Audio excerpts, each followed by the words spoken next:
Po e saktë është pra provat e prokurisë tashmë janë administru edhe pra nuk ka dëshmitar të ri të propozuar nga prokuria. Çështja e zbutjes së masës së sigurisë, pra është një çështje e cila është diskutuar shumë të kalumen dhe prokuria gjithmonë ka gjetë arsyetime të ndryshme, mirë po arsyetimi kryesor i tyre ka qenë ndikimi tek dëshmitarët, për çka edhe realisht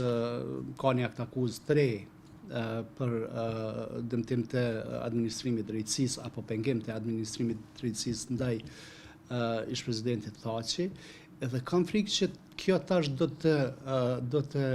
përdoret si një argument shtesë për prokurinë edhe për gjykatën në fakt që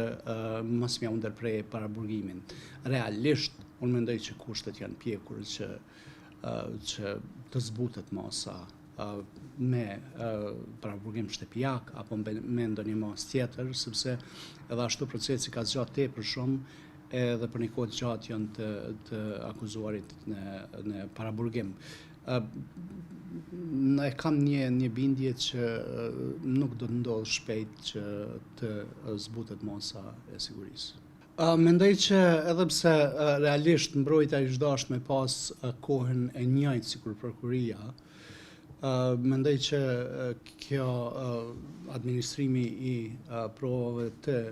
propozuara nga mbrojtja edhe dëshmitarëve të mbrojtjes do të jetë më e shkurt se sa ajo e prokurisë, pa marrë parasysh që janë 4 ekipe mbrojtëse dhe secili ekip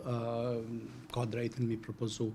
dëshmitarët e vetë. Mirë po në këtë rast, për aq sa kemi pa na, mendoj që do të bashkëpunojnë ekipet mbrojtëse dhe do t'i sjellin dëshmitarët e njëjtë cilët ju hyjnë punë të 4 palëve, pra 4 ekipeve mbrojtëse. Tash me saksu nuk mundet askush, sepse gjithmonë edhe dëshmitarët e propozuar nga mbrojtja do të pyeten edhe nga prokuria, edhe nga paneli i gjykatësve, mirë po besoj që do të jetë kjo fazë do të jetë më e shkurtë se sa kohën që ka marrë prokuria. Nuk askush besoj që në këtë moment nuk mundet me ditë bile ndoshta as vetë paneli gjyqësor, sepse mund të zgjatet numri i ditëve në cilat kanë mu dëgju disa dëshmitar. Po besoj që ndoshta viti i ardhshëm do të jetë dikun gjatë vitit ardhshëm mund të presim një aktgjykim të shkallës së parë, pastaj normal ekzistojnë edhe shkalla apelit e kështu me radhë.